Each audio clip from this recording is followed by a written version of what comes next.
Telugu one ప్రేక్షకులకి నమస్కారం. పెద్దలు చెప్తుంటారు అందరికీ కూడా ముందు చూపు అన్నది ఉండాలి అని. అయితే యువతరంకి దీంట్లో పెద్ద నమ్మకం ఉండదు.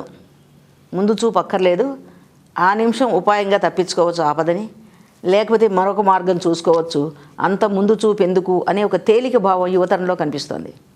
దానికి గల కారణాలు ఏమన్నా కానీ, అయితే మనం అనుకున్నట్టుగా ఈ పౌరాణిక కథలు మనం ఎందుకు చదువుకోవాలి అంటే, నేను మళ్ళీ చెప్తున్నాను, ఈ కథ వింటున్న కొందరికైనా ఈ కథ యొక్క పరమార్థం అర్థమైతే జీవిత మార్గాన్ని సుగమం చేసుకోగలరు అనేది వాస్తవం. మనకి చిన్నప్పుడు చదువుకున్నాం చేపల కథలు. రాజుగారు ఉన్నారు, రాజుగారికి 7 కొడుకులు, వేటకెళ్ళారు, 7 చేపలు తెచ్చారు, ఒక చేప ఎండలేదు.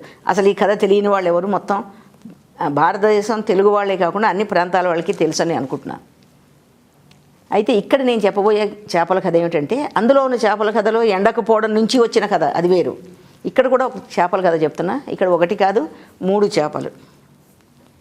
సాధారణంగా చేపలు పెద్ద సరస్సులో కాకుండా చిన్న మడుగులో కూడా ఉంటాయి, చిన్న నీళ్ళల్లో కూడా ఉంటాయి చేపలు. ఉండి వాటి జీవనాధారం హాయిగా లక్షణంగా ఉంటాయి. ఆ చేపలు వాటితో వాటి స్నేహంగా ఉంటాయి, బంధుత్వాలు పెంచుకుంటాయి, సంతానం పిల్లలు ఒకటి పెరుగుతుంది. అయినా ఆ మడుగు వాళ్ళకి రక్షణ ఇస్తుంది. ఒక మడుగులో దీర్ఘదర్శి అనే ఒక చేప, ప్రాప్త కాలజ్ఞుడు అనే మరొక చేప, దీర్ఘసూత్రుడు అనే మరొక చేప. ఈ పేర్లు చూడండి ఎంత బాగా పెట్టారో. ఇది భారతంలో కథ. ఈ 3 చేపలు వాటి పేర్లతో ఆ చక్కగా మడుగులో సంతోషంగా కాలం గడుపుతున్నాయి, స్నేహంగా ఉన్నాయి. కానీ వేసంకాలం వస్తుంటే, టెండలు పెరుగుతుంటే పెద్ద పెద్ద జలాశయాల్లో నీళ్ళే ఇంకిపోతుంది. ఒక మడుగులో నీరు ఇంకడానికి అవకాశం ఉంది కదా. కాబట్టి మడుగులో నీరు ఇంకుతుందేమో అని భయపడినటువంటి వాళ్ళు వాళ్ళ 3 చేపల్లో ఎవరు? మడుగులో నీళ్ళు ఇంకచ్చు. మనం అనుకుంటాను, మనం పెద్దలు చెప్తారు, పంపు నీళ్ళు వచ్చినప్పుడు ఇంట్లో నీళ్లు వలకపోసేసి పట్టద్దు, ఉంచి కొన్ని పట్టుకోండి అని. ఈ పంపు వస్తూ ఆగిపోయింది అనుకోండి, మొత్తం నీళ్ళు వలకపోస్తే ఎలాగా? ఇక్కడ ఉన్నటువంటి ఈ చేపల్లో ఈ దీర్ఘదర్శి అనే చేప చూసిందట, నీళ్లు కొద్దిగా తగ్గుతున్నాయి, ఇంకా కొన్ని రోజులు పోతే ఇంకా తగ్గిపోతాయి, మరికొన్ని రోజులకి ఎండలు ఇంకా ఎక్కువ అవుతాయి. అప్పుడు మనకి ఎలాగ మనుగడ? ముందే ఉపాయం ఆలోచించుకోవాలి. కాబట్టి నీళ్లు తగ్గగానే వేటగాడు వస్తాడు, చేపలు పట్టేవాడు, ఖచ్చితంగా చేపలను పట్టుకెళ్ళిపోతాడు, చంపుతాడు. ఎలాగ మన ప్రాణాలు రక్షించుకోవాలి అని ఆలోచించి ఏం చేసిందంటే, ఆ స్నేహితుల్ని పిలిచి ప్రాప్త కాలజ్ఞుణ్ణి, దీర్ఘసూత్రుణ్ణి పిలిచి మనం ఒక ఉపాయం ఆలోచించుకోవాలి. వేసంకాలం వస్తుంది కాబట్టి ఈ మడుగులో ఉన్న నీళ్ళు ఎండిపోతాయి, మనం ఏం చేయాలి అంటే, ఆ 2 చేపలు నవ్వాయట. ప్రాప్త కాలజ్ఞుడు, దీర్ఘసూత్రుడు నవ్వి, ఎప్పుడో ఎండిపోతున్నాను, ఇప్పటి నుంచి దాని గురించి ఆలోచన ఎందుకు, మనం హాయిగా ఉన్నాం కదా అంటాయి. ఇవాళ హాయిగా ఉండడం కాదు, ముందు చూపు మనకు ఉండాలి కదా.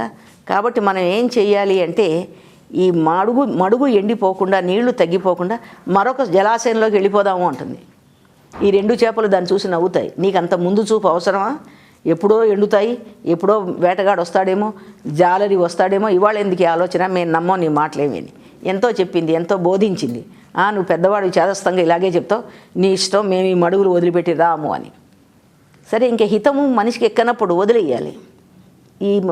ఈ దీర్ఘదర్శి అనే చేప మాత్రం నీళ్లు ఎండుతున్నాయి అనే ఆలోచన రాగానే ఉపాయంగా మెల్లిగా మరో జలాశయంలోకి వెళ్ళిపోయి అది బతికిపోయింది. అంటే దానికి ఎంత ముందు చూపు ఉంది అంటే, ఖచ్చితంగా కొంతకాలం అయ్యాక ఎండిపోతుంది మడుగు. అందుకోసం ప్రాణరక్షణ చేసుకుంది. ఈ ప్రాప్త కాలజ్ఞుడు, దీర్ఘసూత్రుడు ఆ వెళ్ళిపోయినటువంటి దీర్ఘదర్శిని చూసి నవ్వుకున్నాయట. చక్క మన స్నేహంతో హాయిగా ఉన్నాము, మన వదిలిపెట్టి వెళ్ళిపోయింది, అదొక్కటే బతికి బాగుపడుతుందా, మనకి మాత్రం ఏమవుతుంది, మన హాయిగా లేమా, వచ్చినప్పుడు చూద్దాంలే అని. కొంతకాలం మళ్ళీ అయింది. మళ్ళీ ఎండలు ఎక్కువైపోయాయి, నీళ్లు కొంచెం తగ్గుతున్నాయి.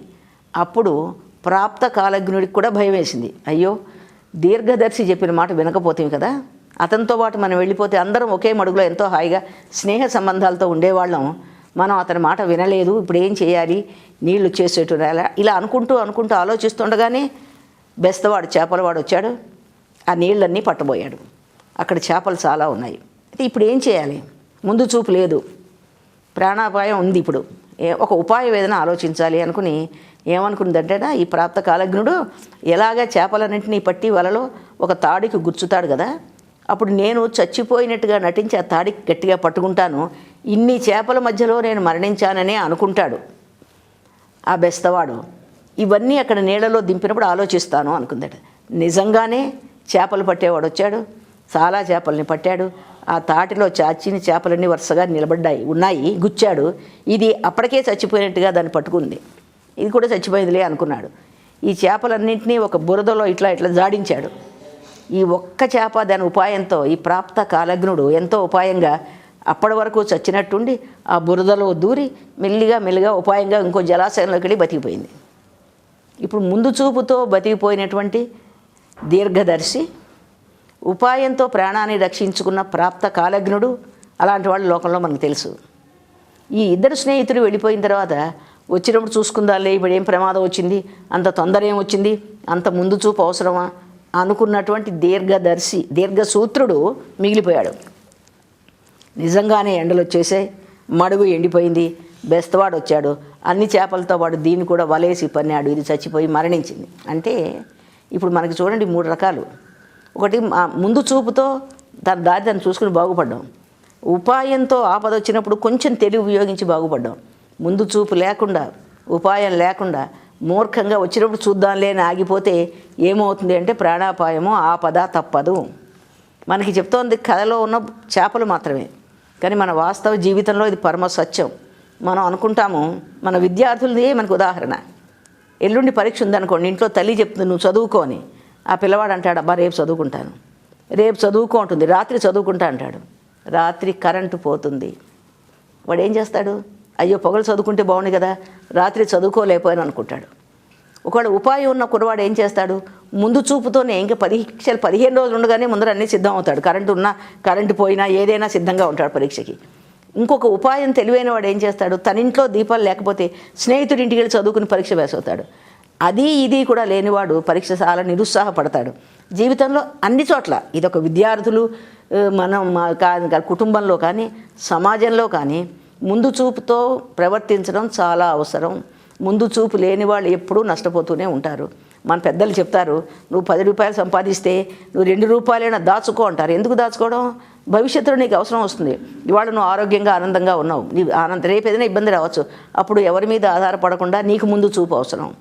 అలాగే ఆడపిల్లల కన్నా తల్లిదండ్రులు పిల్ల పుట్టిన దగ్గర నుంచి దాని భవిష్యత్తు గురించి ఆలోచిస్తారు, అది ముందు చూపు. కాబట్టి ఈ కథ ద్వారా మనకేం తెలుస్తుంది అంటే, మనిషికి ఏ వ్యక్తికైనా ఏ స్థాయిలో గొప్పవాడు కానీ బీదవాడు కానీ అతి సామాన్యుడు కానీ అట్టడుగువాడు కానీ ముందు చూపుతో జీవితాన్ని సాధించుకోవాలి. ఒకవేళ ముందు చూపు చూసేసి తెలివితేట లేకపోతే మనిషికి ఉపాయమైనా ఉండాలి. ఉపాయము లేక ముందు చూపు లేకపోతే ఈ 3 చేపల్లో 3వ చేప దీర్ఘసూత్రుల్లా అంటే ఆపదల్లో చిక్కుకోవాల్సి వస్తుంది అని మానవ జీవిత పరమ సత్యాన్ని ఒక చిన్న కథ ద్వారా అద్భుతంగా చెప్తారు భారతంలో.